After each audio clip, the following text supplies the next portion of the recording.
आज नंदनवन झोपडपट्टी गल्ली नंबर 1मध्ये राहणारे आनंद शेट्टी हे चहा नाश्त्याचा ठेला चालवतात.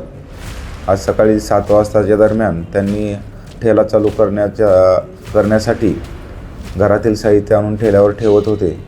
त्यावेळेला त्या ठिकाणी आरोपी रजत मेश्राम हा त्याच्या हातामध्ये कात्रीसारखे धारदार हत्यार घेऊन तिथे गेला आणि त्यांच्याकडून पैशाची मागणी केली.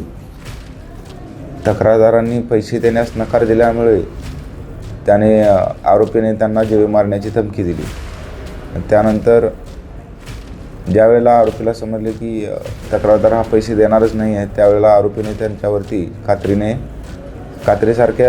कात्रीसारख्या दिसणाऱ्या हत्याराने वार केला. तो वार चुकवत असताना त्यांच्या गालाला तो वार लागला आणि त्यामध्ये ते जखमी झाले. त्यानंतर आरोपीने पुन्हा त्यांच्यावरती 2-3 वार केलेले आहेत. त्यातील एक वार गळ्याजवळ आणि एक वार छातीला आणि 2 वार गालावरती लागलेले आहेत.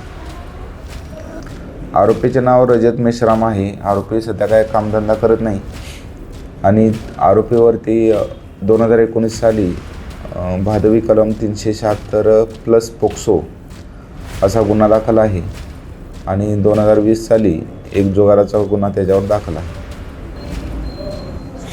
तक्रारदार आनंद शेट्टी यांना मारहाण करीत असताना शेजारीच असलेले भैसारे नावाचे इसम त्यांना वाचवण्यासाठी गेले असता "तू बीच में क्यों आता है" म्हणून आरोपीने त्यांच्यावर देखील वार केला, तर तो त्यांच्या डोक्याच्या मागील बाजूस लागलेला आहे.